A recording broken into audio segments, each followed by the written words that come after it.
The morning Aaron Keating rode into Caldwell, Kansas.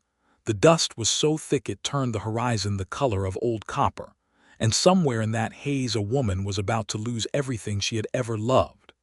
Aaron had made this ride before, into small towns with tired faces and dried-up dreams, carrying his leather satchel and his brass surveyor's instruments, and the quiet authority of the First Territorial Bank of Wichita behind him.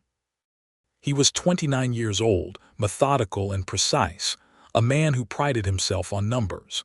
Numbers did not lie. Numbers did not ask favors or weep or curse your name when you wrote them down.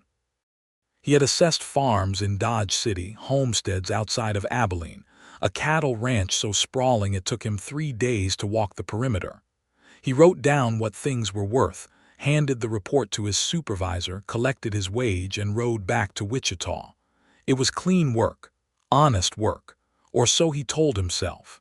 The year was 1881. The cattle drives were beginning to slow, the railroads were changing everything, and small farmers along the border counties of Kansas were finding themselves squeezed between falling beef prices and rising loan rates. The First Territorial Bank had been generous with loans a decade ago when optimism was its own kind of currency. Now the bank was calling those loans in, one dusty property at a time. Aaron's supervisor, a narrow-faced man named Hollis Crane, had handed him the file on the Ellsworth property with a thin smile that Aaron did not entirely trust. "Widow's Place," Hollis had said, tapping the file. "About 12 miles southeast of Caldwell. 420 acres, dry creek cutting through the southern quarter, farmhouse, a barn that's seen better years, and about 60 head of cattle. She's behind on the note by 3 months. You go out there, assess the fair market value, send me the number. We'll handle the rest from the bank's end." Aaron had not asked what the rest meant. He knew what it meant. He found Caldwell itself to be a modest collection of buildings along a main street that still bore the scars of its rougher years. A couple of saloons, a general store, a post office, and a church whose white paint had gone gray from the sun. He tied his horse, a steady roan he called Theodore, at the post outside the Caldwell Hotel and went in to arrange a room for 2 nights. The clerk, a boy of maybe 16, told him the Ellsworth place was easy enough to find. "Follow the south road till you see the cottonwood grove," the boy said. "Then turn east at the fork. Can't miss it. Big water tower out front, though I don't know it holds much water anymore." Aaron thanked him, ate a quiet supper of salt pork and cornbread in the hotel's small dining room, and went to bed with the file open on the pillow beside him. He read Mae Ellsworth's name at the top of the loan document. She had taken the note out 4 years ago in partnership with her husband, a man named Charles Ellsworth. Charles had died of a fever 18 months prior, leaving her the land, the cattle, the debt, and a daughter named Clara who, according to a handwritten note clipped to the file, was 7 years old. Aaron set the file down and stared at the ceiling for a long time. He rose before dawn, saddled Theodore, and found the Ellsworth property just as the boy had described it. The cottonwood grove came into view first, pale and silvery in the early light, and then the water tower, and then the land itself spread out wide and amber and cracked along the edges from a summer that had been drier than most. He stopped at the fence line and just looked at it for a moment. He had a professional eye for land. He could tell within a few minutes of riding it what it would yield, what a reasonable buyer would pay for it, how the bank would feel about it. This land, he could already see, was not in good shape. The pasture was overgrazed in the northern quarter. The creek he could spot in the distance was running low and brown. The barn's roof showed a sag along the middle ridge. He could feel the number forming in his mind before he had even dismounted, and it was not a number that would help Mae Ellsworth. Then the front door of the farmhouse opened and she came out. She was carrying a bucket in one hand and a rifle loosely in the other, not raised, just held easy at her side the way a woman carries a rifle when she has learned that strangers at her fence line are not always a reason to panic, but are never a reason to be careless. She had dark hair pinned up roughly under a wide-brimmed hat, and she was wearing a plain cotton dress with a work apron over it, and she walked across the yard with a directness that Aaron had not been expecting. She was not soft. She was not fragile. She looked like the land itself, a little worn by weather but rooted deep. "You are from the bank," she said. It was not a question. "Yes, ma'am," Aaron said, touching the brim of his hat. "Aaron Keating, First Territorial Bank of Wichita." "Your name is Mae Ellsworth." "It is." She set the bucket down on the porch rail. She did not lower the rifle nor raise it.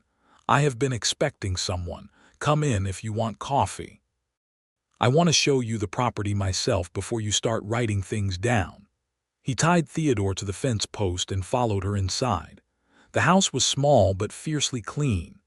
There was a cast-iron stove, a table with 4 chairs, a rag rug in front of the hearth, and a shelf of books above the fireplace, more books than Aaron had expected to find in a farmhouse this far from any town of consequence. On the shelf he noticed a Bible, a copy of David Copperfield, a surveying manual, and a book on cattle breeding whose spine was cracked from repeated use. On the wall beside the shelf was a framed photograph of a man who must have been Charles Ellsworth, a pleasant-looking man with a dark beard and kind eyes who did not look like he had been meant to die at 34. A little girl appeared from behind the back bedroom door. She had her mother's dark hair and she was clutching a stuffed cloth doll to her chest with both arms. "Clara," Mae said, "this is Mr. Keating. He is visiting for business. Go on and feed the chickens." Clara regarded Aaron with the frank and serious expression that children in difficult circumstances tend to develop early. Then she went out the back door without saying a word. He poured 2 cups of coffee from a battered tin pot and set one across the table from where she sat. Aaron sat down and opened his satchel.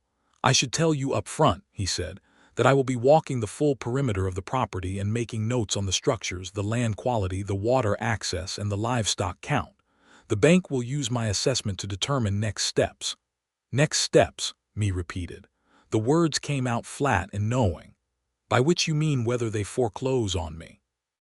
"That decision is made by the bank, not by me," Aaron said. "I provide the numbers." She looked at him steadily over the rim of her coffee cup.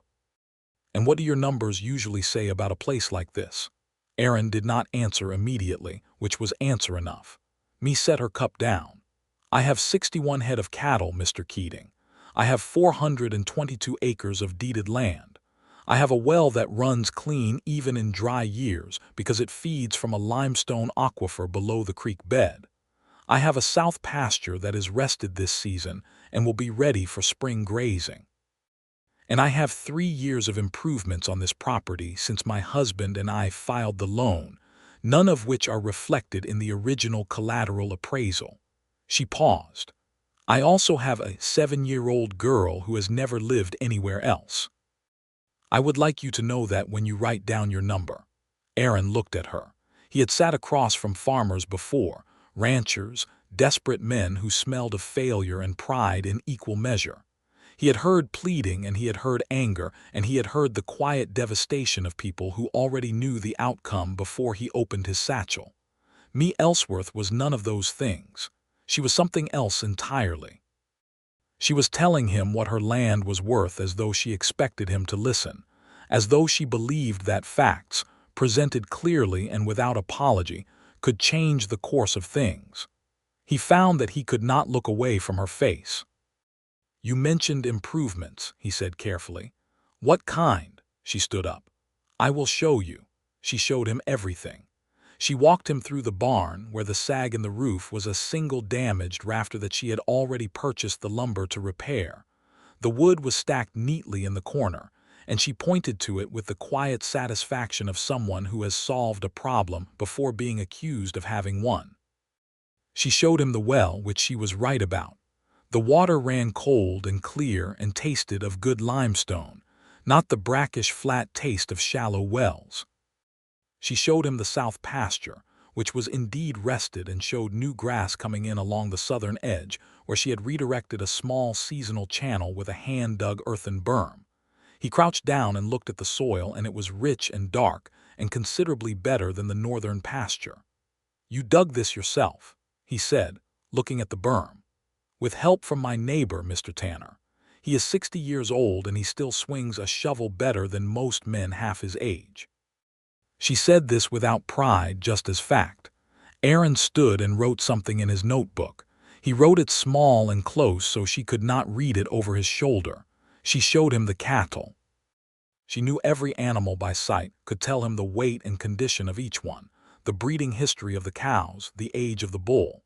She had been keeping meticulous breeding records in a ledger that she produced from her apron pocket right there in the field, its pages soft from handling, the entries in a neat, careful hand. "You keep these records yourself?" he asked. "My husband started the ledger," she said, and something in her voice shifted briefly, the way water shifts around a stone. "I continued it." They walked the full perimeter of the 422 acres. It took most of the morning. The sun climbed high and the air smelled of dry grass and cattle and far-off rain that wasn't coming. Mae wore her hat against the sun and walked at a pace that Aaron found himself working to match. She did not make conversation to fill the silence. She answered his questions directly and asked several of her own good, specific questions about the assessment process, about how the bank calculated depreciation on structures, about what comparable property sales in the county had recently looked like. "You have done research," he said. "I went to the county clerk's office in Caldwell 4 weeks ago," she said. "I looked at the recorded sale prices for every piece of property in this township sold in the last 2 years. I wrote them all down." She tapped her apron pocket where the ledger lived. "I know what this land is worth, Mr. Keating. I'm asking you to know it too." He said nothing. He kept writing in his notebook. They ate lunch at the kitchen table. Mae had bread and salt beef and a jar of pickled vegetables that she set out without ceremony. Clara came in from the yard and sat at the table and ate with the disciplined quiet of a child who understood that adult business was happening around her without being told so directly. Once during a pause in conversation, she looked at Aaron and said, "Do you have a horse?" "I do," Aaron said. "His name is Theodore." Clara considered this. "That is a good name for a horse," she said gravely and returned to her bread. Something in Aaron's chest did a strange and unfamiliar thing at that. After lunch, he walked the property once more on his own, taking measurements with his surveyor's instruments while Mae went back to her afternoon chores. He could see her from the south pasture, a figure in a wide-brimmed hat moving between the barn and the house with that steady, purposeful walk, carrying things, doing things, keeping the whole operation alive by sheer force of will and competence. He watched her longer than was necessary. He was aware of watching her longer than was necessary. He spent the afternoon on the numbers. He sat in the shade of the cottonwood grove with his notebook and his reference sheets, and he worked through the calculation the way he always did, methodically, honestly.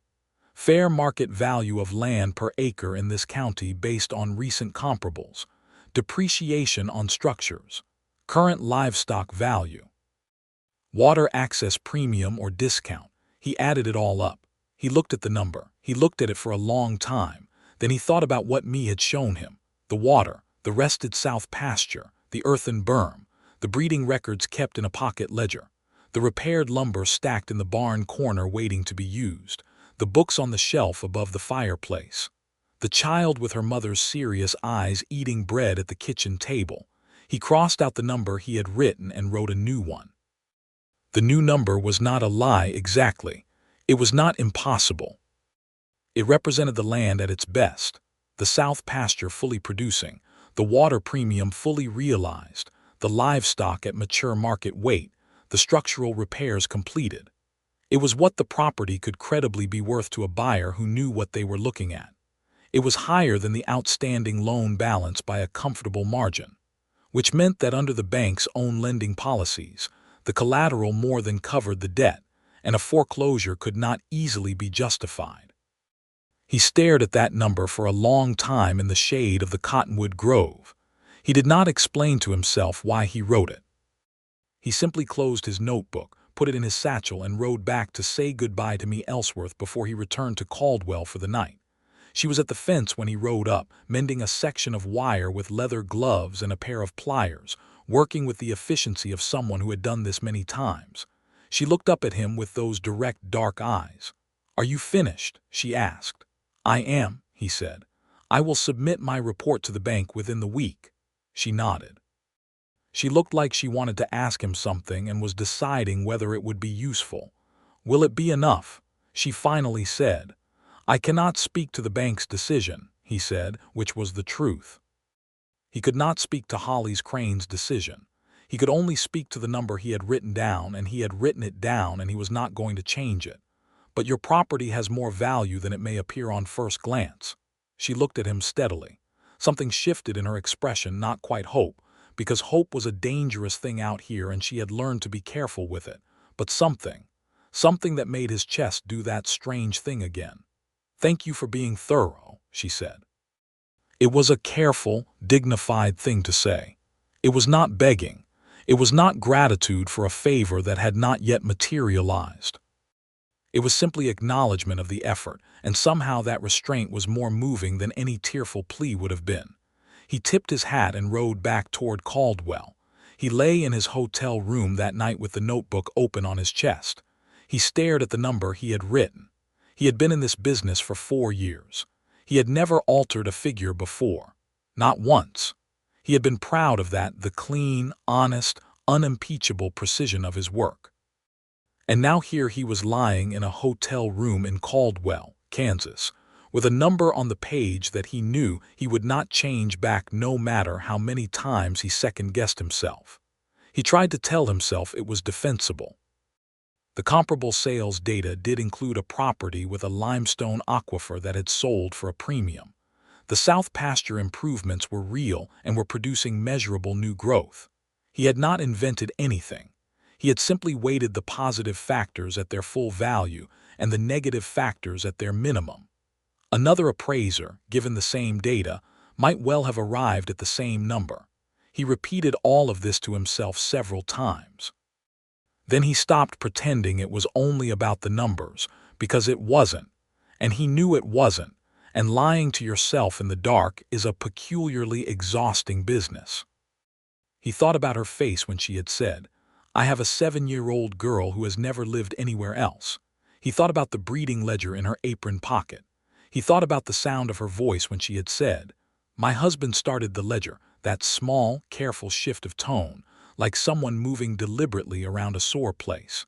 He thought about Clara's verdict on the name Theodore, a good name for a horse. He left Caldwell the next morning before the town was fully awake. He took the South Road one more time, not because it was the fastest route back to Wichita, but because it took him past the Cottonwood Grove, and from there you could see the Ellsworth farmhouse in the early morning light, small and white and stubborn against the wide amber country. He did not stop. He kept riding, but he looked. He submitted the report to Holly's Crane 3 days later. Holly's read through it with a deepening frown. "This valuation is considerably higher than I was expecting," Holly said. "The property has a limestone aquifer," Aaron said. "Water access in this county commands a significant premium. I have the comparable sales data to support the figure." Hollis looked at him over the rim of his spectacles. "The structure depreciation seems minimal. The structural issues are in the process of being remediated. The lumber is already on site. Under standard appraisal guidelines, planned and materially commenced repairs may be reflected in valuation." Hollis continued to frown at the report. "This puts the collateral value above the loan balance." "It does," Aaron agreed. "That makes foreclosure difficult to justify." "It does," Aaron said again. There was a silence. Hollis set the report down on his desk and tapped the corner of it with one finger, thinking. Aaron kept his expression perfectly neutral. He had said nothing that was technically untrue. The comparable sales existed. The limestone aquifer was real. The lumber was in the barn corner. Every word he had said to Hollis Crane could be defended. "Very well," Hollis said at last, unhappily. "We will notify Mrs. Ellsworth that the bank will offer a loan modification extended payment schedule given the current collateral assessment." She will need to make a good faith payment within 60 days, but we will not proceed with foreclosure at this time." Aaron nodded. He walked out of Holly's Crane's office, closed the door quietly behind him, and stood in the corridor for a moment with his eyes closed. He was not sure what he felt. He had done something he had never done before in his professional life, and the fact that it was defensible did not make it feel entirely clean, and the fact that it was not entirely clean did not make it feel wrong. He felt like a man who has rearranged the furniture in a house he thought he knew, and is now standing in the doorway finding it better than it was. He went back to his desk and wrote a letter to Mae Ellsworth. Not a personal letter. A formal letter from the bank informing her of the outcome and the terms of the loan modification. He wrote it in the bank's standard language, impersonal and precise. Then he folded it, sealed it, and took it to the post office himself rather than leaving it with the bank's messenger. He told himself that was just efficiency. He did not hear from her for 3 weeks. He did not expect to. Why would she write? She had received a piece of bureaucratic mail informing her that the bank had agreed to restructure her loan. She had no reason to know who had written the assessment. She had no reason to think about Aaron Keating at all. He thought about her considerably more than was justified by any professional concern. He took 3 other assessment assignments in those 3 weeks: a mill property outside of Wellington, a cattle operation near Medicine Lodge, 2 small homesteads in Sumner County. He did good, careful, completely unaltered work on all of them, and he was precise and honest and fair, and he drove back to Wichita each time and submitted his reports and did not lie in hotel rooms thinking about anyone. Except that at night he sometimes found himself thinking about a woman who walked with the directness of the land she lived on, who kept breeding records in a pocket ledger, who said, "My husband started the ledger," in that particular careful voice, and who had looked at him at the fence and asked, "Will it be enough?" without begging. On a Wednesday afternoon in early October, a letter arrived at the First Territorial Bank of Wichita addressed to Mr. Aaron Keating, Property Assessment Division. The handwriting on the envelope was neat and deliberate, not ornate, just clear and careful. He opened it at his desk. It read, "Dear Mr. Keating, I am writing to thank you for the thoroughness of your assessment of the Ellsworth property last month. The bank has notified me of the loan modification, and I have made the good faith payment from the proceeds of the fall cattle sale. The barn roof will be repaired before first frost. The south pasture is producing, as I told you it would. I do not know exactly what you wrote in your report, but I have a fair idea what a property like mine usually looks like on paper, and what you saw fit to write appears to have been more generous than that. I am not asking you to confirm or deny anything. I only want to say that Clara and I are still here, and that I am grateful. Mae Ellsworth." Aaron read the letter twice. Then he read it a 3rd time. Then he folded it carefully and put it in the inside pocket of his jacket, which was where he kept things he did not want to leave on his desk. He sat for a while doing nothing in particular. Then he picked up his pen and began to write a response. He wrote several drafts.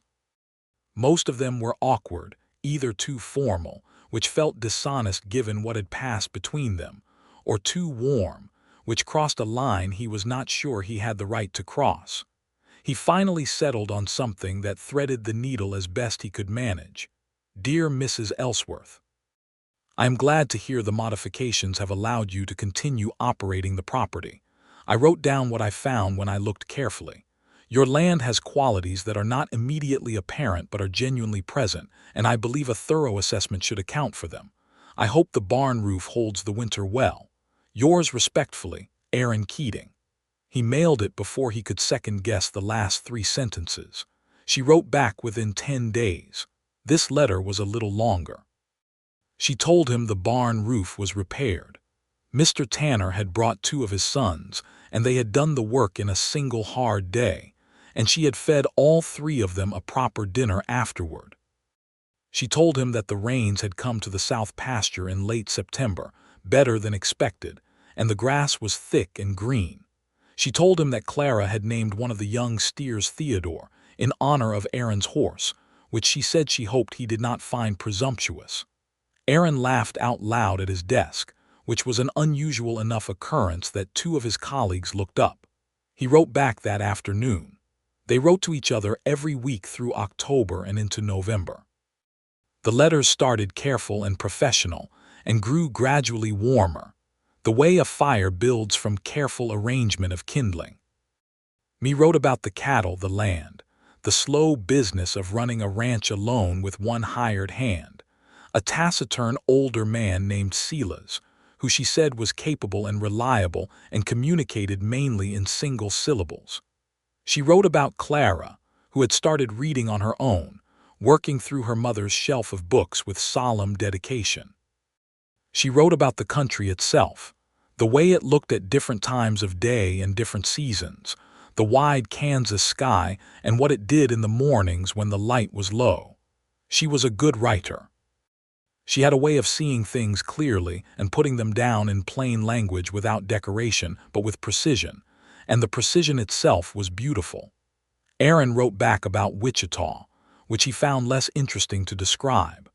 He wrote about the work carefully, omitting anything that touched on his own assessment practices. He wrote about Theodore, who had developed an opinion about certain types of grain that he expressed through selective eating. He wrote about the roads he rode and the country between towns, which was often more interesting than either endpoint. He began each letter with "Dear Mrs. Ellsworth" and ended it with "Yours respectfully," and was increasingly aware that both formalities felt inadequate. In early December, she wrote a shorter letter than usual. It was direct and slightly formal in a way that told him she had thought carefully about what she was saying. "Mr. Keating," it said, "I want to ask you something, and I want you to answer honestly, because I do not have time or patience for anything other than honesty. Are we corresponding as a professional courtesy only, or is there something else happening here? I ask because I have a daughter and a property, and not much room in my life for confusion about what things are. I find that I look forward to your letters, and I thought you should know that, and I thought you should tell me whether it is just my imagination that you may look forward to mine." Aaron stared at that letter for 20 minutes. Then he went home to his rented room in Wichita, which was a single room above a saddle shop that smelled of leather and linseed oil, sat down at his writing table, and wrote the most honest letter he had ever written in his life. "Dear me," he wrote, dropping the formality entirely and hoping she would not mind. "It is not your imagination. I have thought about you every day since I rode away from your fence line in September. I have thought about the way you walked across your yard, and the books on your shelf, and the breeding ledger in your apron pocket, and the particular way you said, 'My husband started the ledger,' and Clara's assessment of my horse's name, which remains the finest review Theodore has ever received. I am not a man who speaks carelessly about what he feels. I am telling you plainly that what I feel when I read your letters is not a professional courtesy. If you will permit me to come to Caldwell in the new year, I would very much like to say these things in person rather than in ink. Respectfully and honestly yours, Aaron." He mailed it the next morning before the cold morning air could thin his nerve. Her reply came in 8 days, which was fast for the mail between Wichita and Caldwell. "Aaron," it said, which told him everything he needed to know about how she felt before he had read another word. "Come in January if the roads are clear. I will make coffee and Clara will have opinions about Theodore. Me." He smiled so wide his face almost didn't know what to do with it. He arrived at the Ellsworth property on the 12th day of January, 1882, on a cold, bright afternoon when the sky was the particular brilliant blue that Kansas produces in winter as though in compensation for everything else it demands. The cottonwood grove was bare and silver. The south pasture was white with frost along the edges. The water tower stood against the sky with a kind of bony dignity. Smoke came from the farmhouse chimney, and the smell of it, wood smoke and something baking, reached him before he had even opened the fence gate. Mae came out of the house and stood on the porch. She was wearing the same wide-brimmed hat and a heavier coat than last time, and she was not carrying the rifle this time, which he noticed. He rode Theodore up to the porch and dismounted. They looked at each other for a moment across the cold, clear air, and Aaron felt something settle in him with a certainty that was almost frightening in its completeness. He had been a careful, measured, precise sort of man all his life. He had been careful with money, careful with words, careful with feelings. He was looking at Mae Ellsworth on her porch in January sunlight, and nothing in him felt careful at all. "You came," she said. "I said I would," he said. She studied him the way she had studied the fence line that first morning, with an honest directness that did not pretend to be anything else. "You look different than I remembered," she said. "Is that a problem?" "No," she said. "You look better." He laughed, and she almost smiled, and Clara appeared in the doorway behind her mother and announced, "Theodore is here," with the gravity of someone reporting important news. They ate dinner that evening around the kitchen table. Mae had made a proper beef stew with root vegetables and cornbread, and it was one of the best meals Aaron had eaten in a very long time, which he said, and Mae told him not to be ridiculous, and Clara informed them both that the stew was better than yesterday's, which she considered the highest relevant data point. After Clara was put to bed, Mae and Aaron sat at the kitchen table with a lamp between them and talked for 3 hours. They talked about the property, and about the loan, and eventually about Charles. She spoke about him plainly and without performance, a kind of clear-eyed grief that had worked itself through to something livable. She said he had been a good man and a good husband, and that she missed him, and that missing him did not prevent her from being present in the life she still had. Aaron respected that honesty more than he could say. He told her things about himself that he had not told many people. He told her about growing up in Ohio, about learning surveying from an uncle who could read a piece of land the way a doctor reads a patient. He told her about coming west at 23, about the work he had done and the towns he had passed through, about the way the country kept changing in front of you out here, always becoming something different than it was. He told her that he had submitted 64 property assessments in 4 years and had never altered a number before September. There was a silence after he said that. Mae looked at him across the lamp. "Why did you?" she asked. He had thought about how to answer this question. He had composed and discarded several answers in the weeks between September and now. He settled on the truth. "Because what I found when I looked carefully was that your land was worth more than it appeared," he said. "And because I believed that. Not because I invented it, because I genuinely saw it. The water, the south pasture, the repairs in progress, all of that was real. I weighted it at full value instead of minimum value. And I will not pretend that I did that with entirely professional objectivity, because you asked me to look and you showed me what to look for, and I looked and I found it and I wrote it down." She was quiet for a moment. "You could have written a lower number," she said. "It would have been easier for you." "Yes," he said. "Why didn't you?" He looked at her. "Because I did not want you to lose this place." She held his gaze. Something moved across her face, not the careful, measured thing he had come to expect from her, but something warmer and more unguarded, something that told him the cost of being this honest and this known. "That was a risk for you," she said softly. "Yes," he said. She reached across the table and put her hand over his just briefly, the lightest possible touch, and then took it back. But they both felt it, and neither of them pretended otherwise. He stayed for 4 days. He slept in the barn under 2 blankets and a horse blanket that Mae insisted on despite his protests. And it was cold, but the cattle nearby were warm company, and Theodore seemed pleased with the arrangement. Each morning he woke to the sound of Mae starting the fire in the kitchen stove, and the smell of coffee, and Clara's voice asking precise and unanswerable questions about the universe. He helped where he could, restringing a section of fence, carrying hay, riding the perimeter with Mae on the second morning to check the cattle in the far pasture.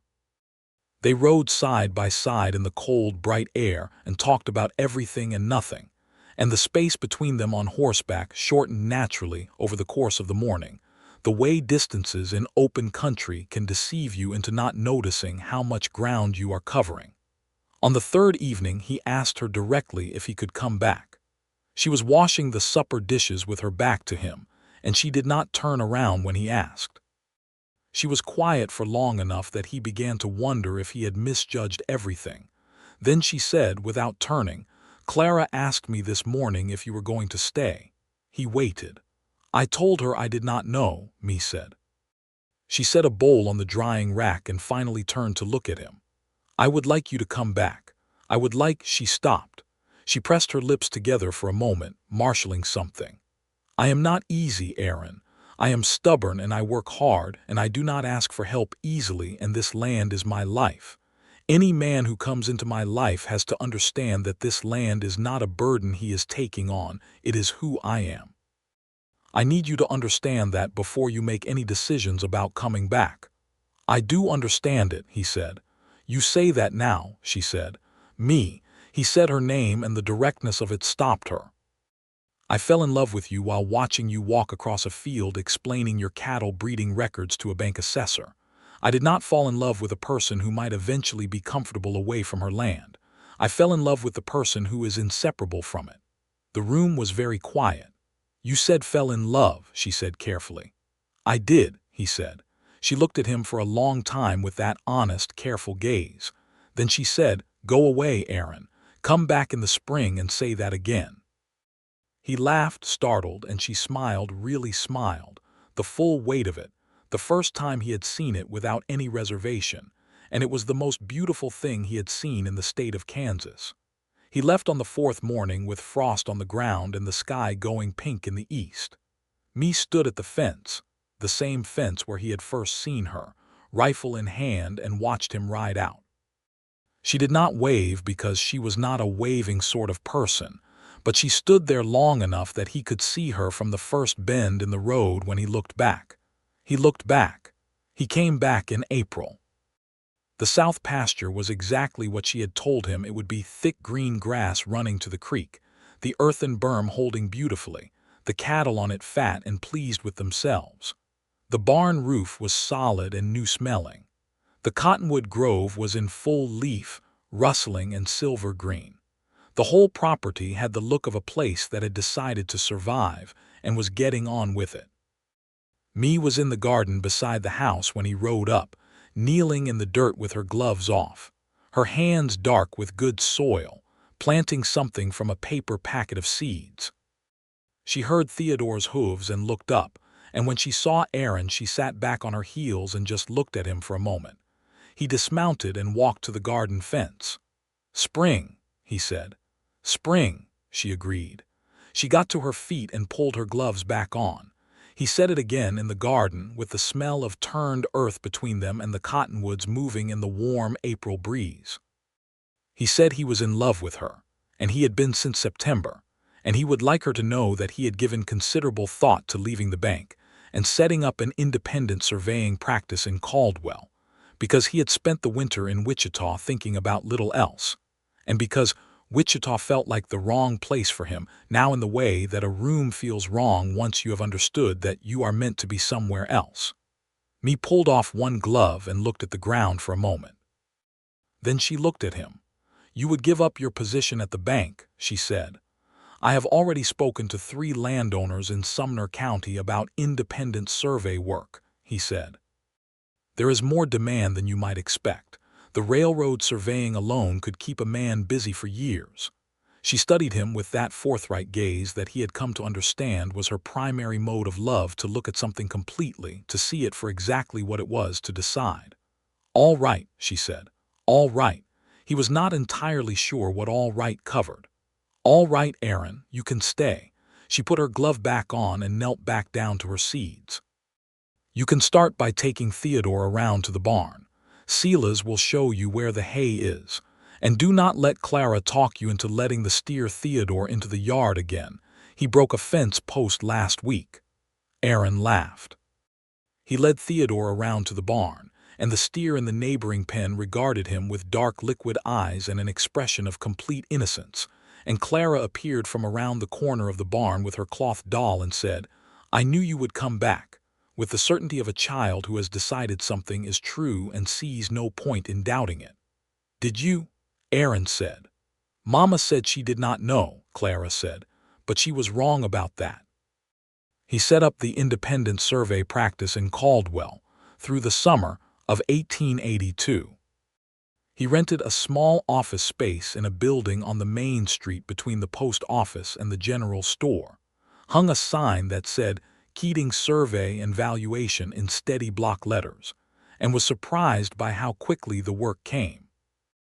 The railroad expansion through the county created a genuine need for precise survey work, and the ranchers and farmers who had been dealing with the territorial bank's assessors for years found it refreshing to hire a surveyor who worked independently and whose only interest was accuracy. He was fair and thorough, and word got around. He stayed at the Ellsworth property on weekends, sleeping in the room that had been Charles's small study, which Mae had cleared out and furnished with a narrow bed and a washstand. There was still a framed survey map of the property on the wall of that room, done in Charles's hand. Aaron looked at it sometimes and thought about the man who had drawn it, and about the quiet, complicated business of loving someone whose life contains a history you were not part of. He handled it the way Mae had taught him, by looking at it honestly and not pretending it wasn't there. He proposed to her on a Saturday evening in August, sitting on the porch in the last of the daylight with the sound of the cattle in the far pasture and a nighthawk calling somewhere over the creek. He had not planned an elaborate speech. He told her he loved her and he wanted to marry her and he wanted to help her run this land for the rest of his life, and that he understood what this property meant to her and he did not want to change that, only to be part of it. She was quiet for a moment. "You are asking me," she said slowly, "to trust a bank assessor." He looked at her. "I am asking you to trust me specifically."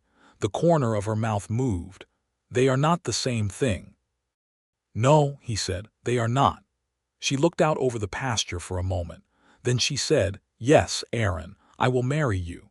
She said it the way she said most things, directly, without ornamentation, with a completeness that left no room for doubt. And then she turned and kissed him, which was the first time she had kissed him, and it was as direct and certain as everything else about her. Clara, who had been allegedly reading behind the screen door, emerged immediately and said she had known that was going to happen, and she was glad, because she had been wondering when they were going to stop being slow about it. They were married in October of 1882 at the Caldwell Church, on a clear, cold morning that smelled of wood smoke and late-season grass. The ceremony was small. Mae was not a woman who wanted a great production, but the Caldwell community showed up in solid numbers, because Mae Ellsworth was the sort of person whom a community notices and respects even from a distance, and the general consensus in the county was that she had chosen well, and that Aaron Keating seemed like a man who knew the value of what he had. Mr. Tanner came with his 2 sons and shook Aaron's hand so firmly it was nearly a warning. Silas attended and said, in what was apparently an uncharacteristic burst of eloquence, that it was about time. Clara wore a dress with a blue sash and carried a bunch of dried wildflowers she had assembled herself, and when the minister asked if anyone present had reason to object, she shook her head firmly in the negative, which the minister apparently considered sufficient.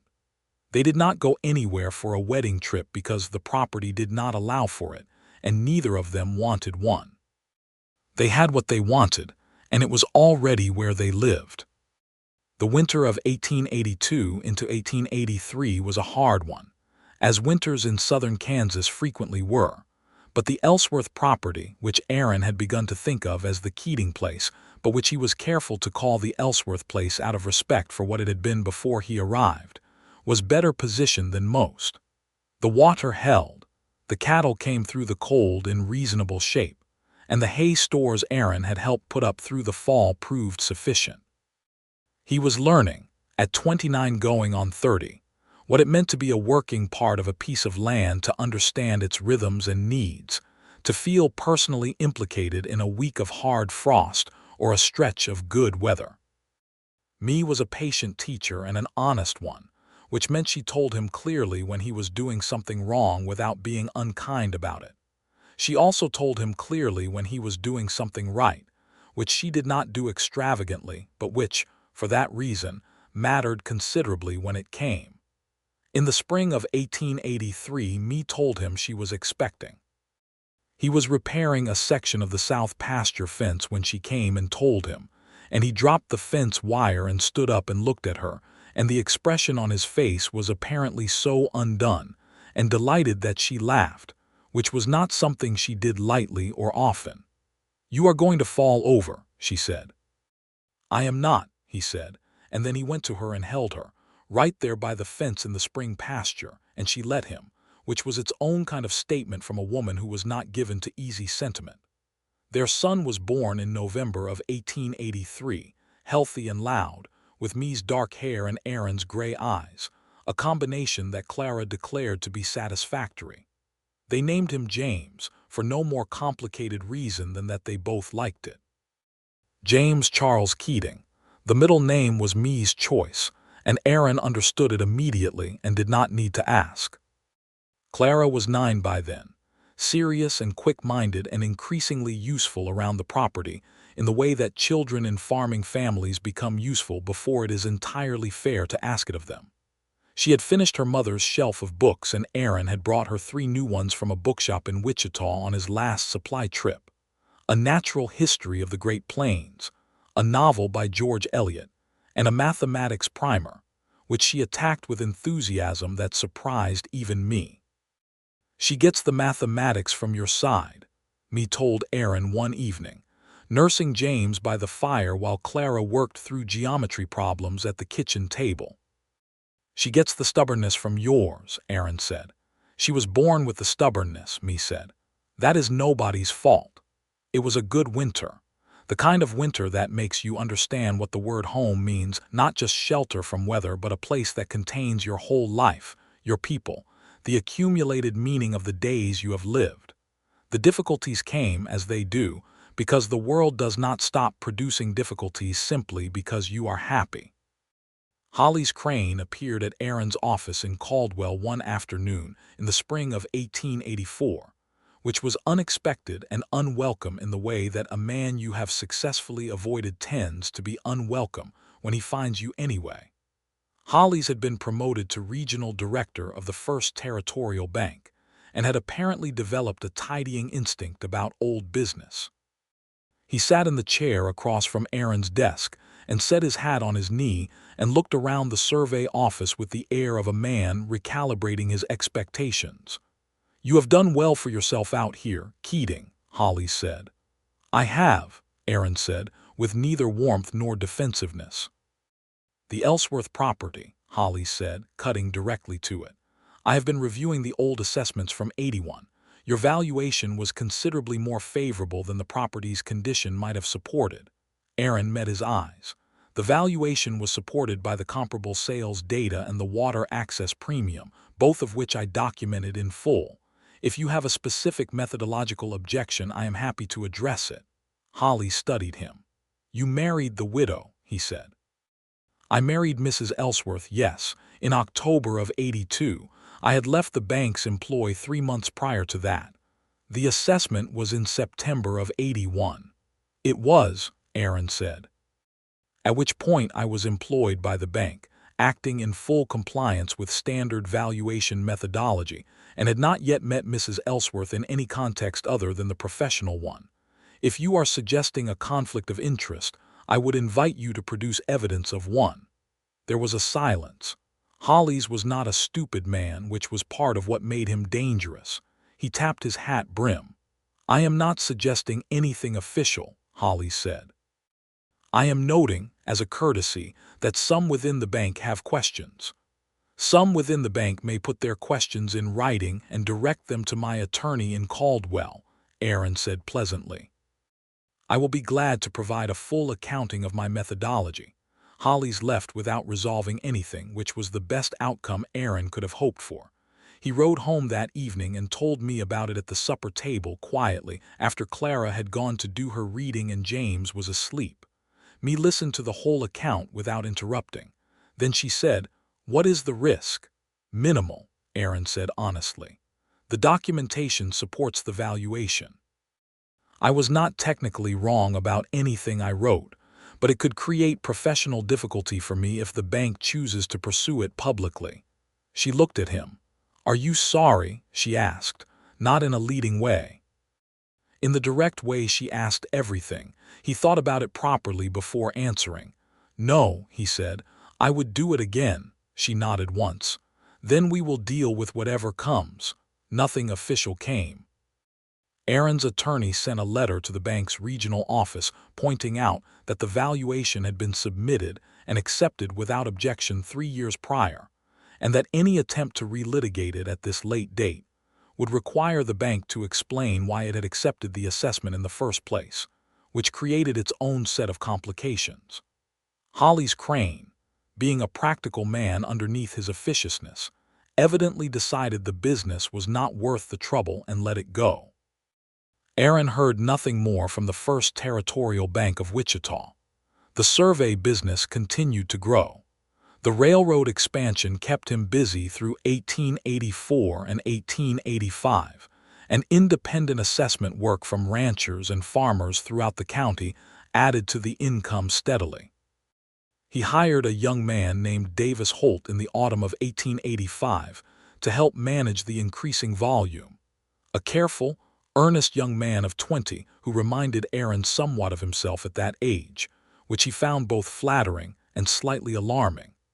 Mae expanded the cattle operation in 1885, buying 40 additional head from a rancher in Barber County who was selling off after a bad season.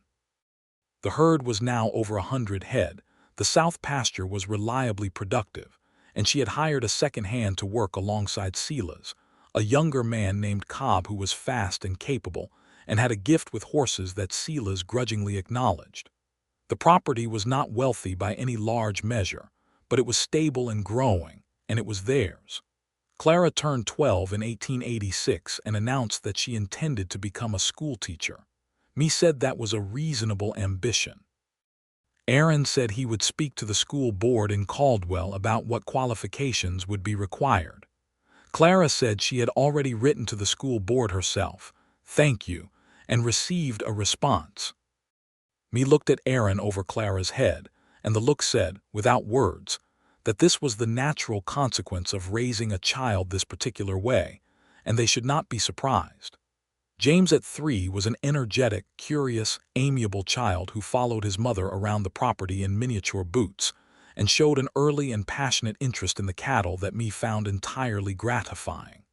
He called them by names she had not given them and was genuinely distressed when any animal was sold or moved. He was also, Aaron discovered, the most effective negotiator in the family. He had figured out very early that a certain expression of earnest, wide-eyed inquiry produced information and concessions that direct demands did not, and he deployed this skill with a consistency that suggested either natural genius or careful study. "That one gets the calculation from your side," Mae told Aaron, watching James charm a response from Silas that Silas would not have given any adult member of the household. "I do not calculate," Aaron said. "You calculated a property valuation in a cottonwood grove in September of 1881, Mae said pleasantly, not looking up from the shirt she was mending. "And then recalculated it." He looked at her. She still had that quality, the directness, the honesty, the way she said things clearly and without softening the corners. He had loved it from the first morning, and he loved it still more now because he knew the full depth of the person it belonged to. "I wrote down what I found when I looked carefully," he said. She looked up at him then, and there was the smile, the real one, the one without reservation. "Yes," she said, "you did." In the spring of 1887, Mae told him she was expecting again. James was 3.5 and had views about whether he wanted a sibling, which he expressed with diplomatic ambiguity that made both his parents suspect he was waiting to see how things developed before committing. This time the pregnancy was harder than the first had been. Mae was 32 now, and the summer of 1887 was brutally hot and dry, the worst drought the southern Kansas counties had seen since the mid-70s. The creek ran very low. Though the limestone aquifer held, Aaron thought often about having written that water premium and felt something he could only describe as gratitude for his own decisions. The cattle had to be moved to the north pasture where what remained of the grass was better, and hay prices that summer were ruinous because everyone needed it and no one had enough.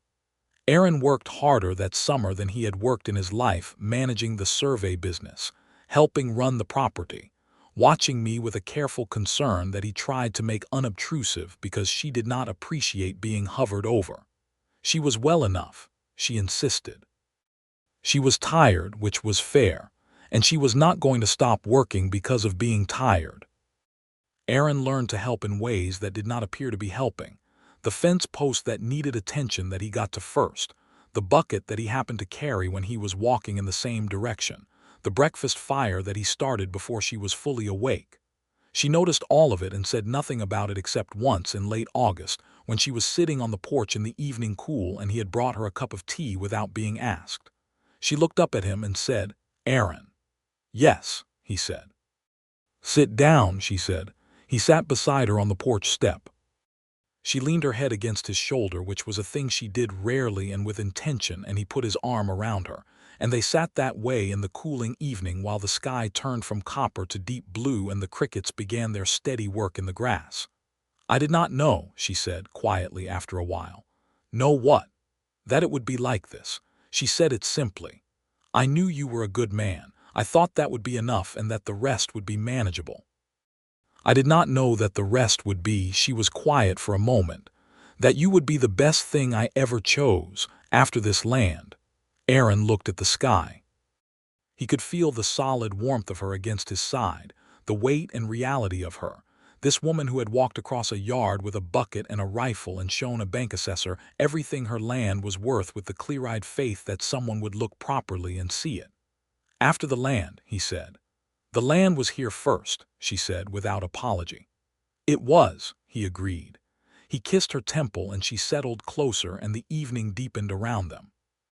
Their second child was born in October of 1887, a girl they named Ellen, Mae's mother's name, who arrived in the world with her father's gray eyes and a set of opinions that were immediately apparent and would only increase with time. James was initially uncertain about Ellen, but came around quickly once he understood that she was more interested in being held than in competing for any of his particular interests.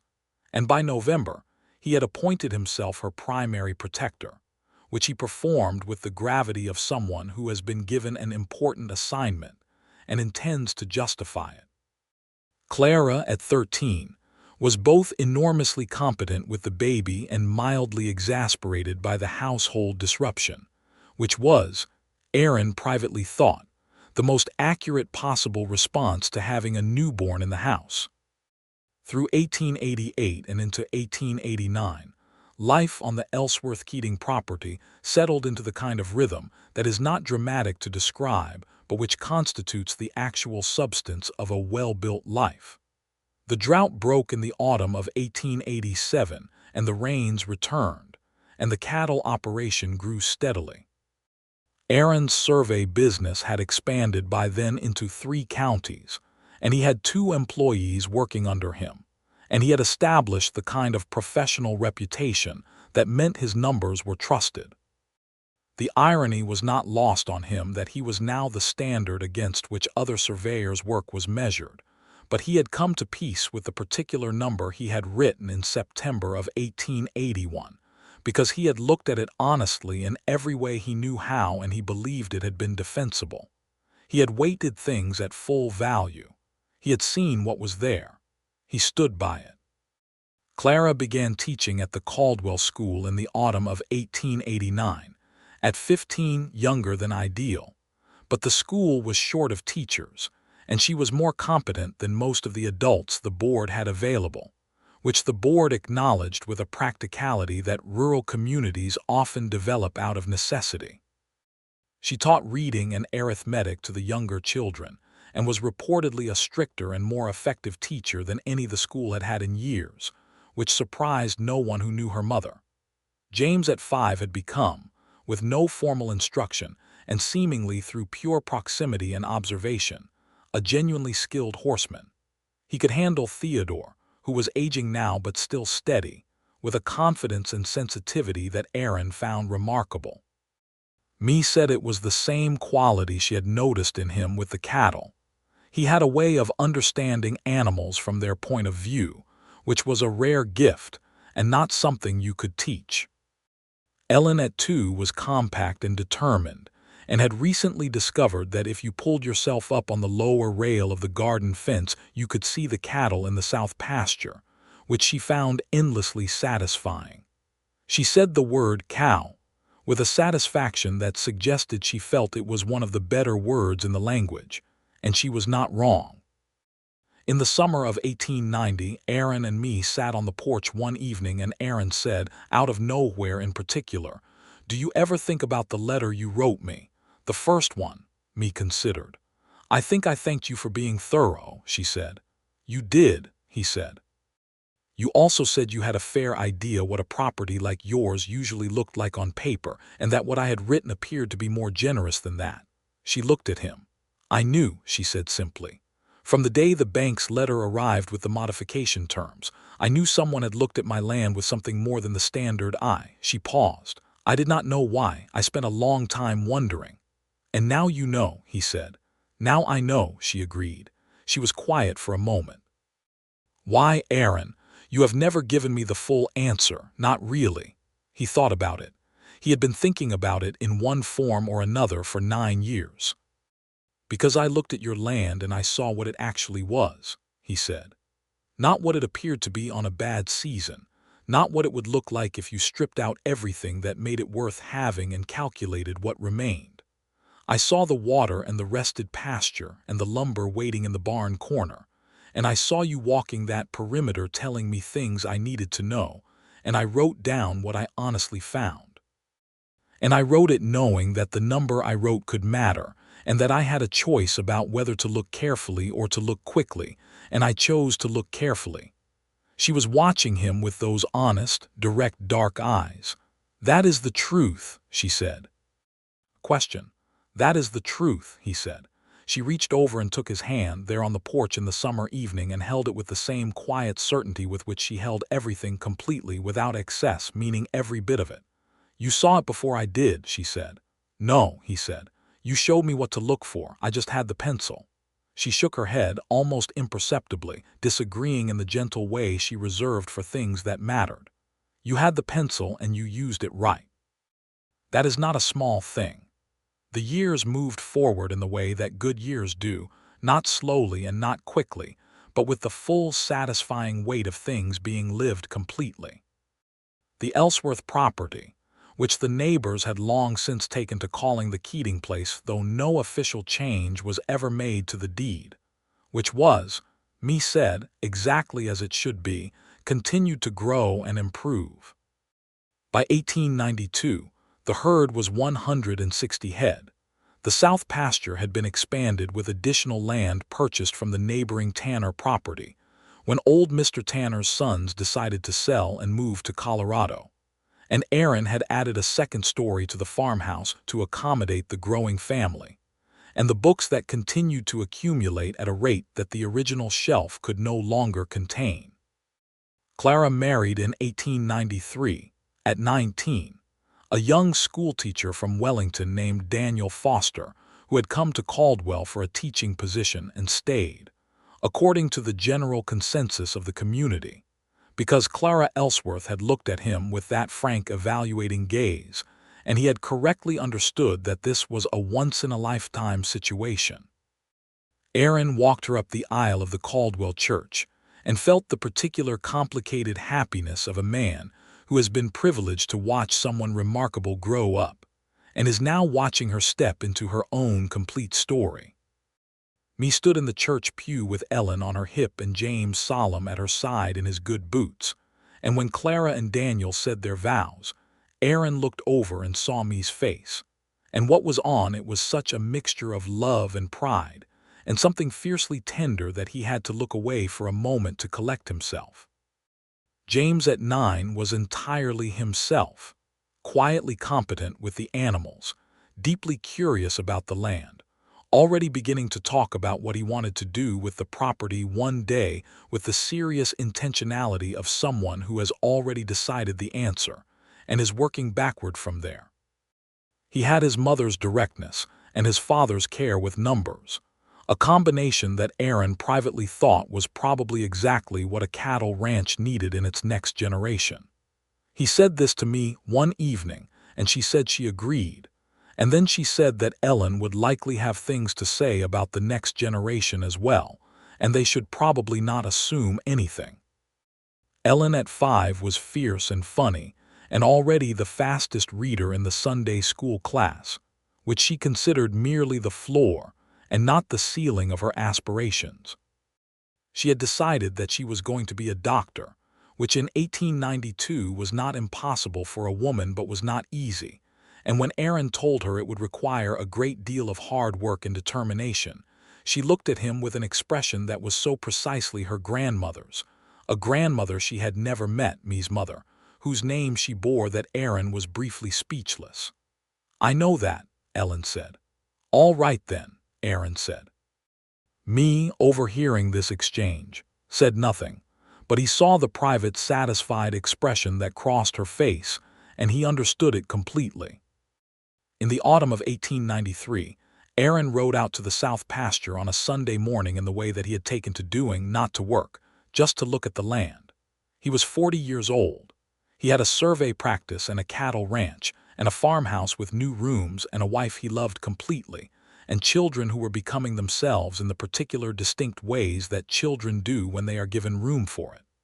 The south pasture was thick with late-season grass, running gold in the morning light. The creek was running clear and steady, the limestone aquifer beneath it doing what it had always done, reliable and unseen, holding the water through the driest months. He could see the earthen berm Mae had built herself with Mr. Tanner's help, before Aaron had ever ridden down this road, still holding, a little more weathered now but sound. He sat on Theodore, who was old now and moved carefully but was still willing, and looked at the land for a while.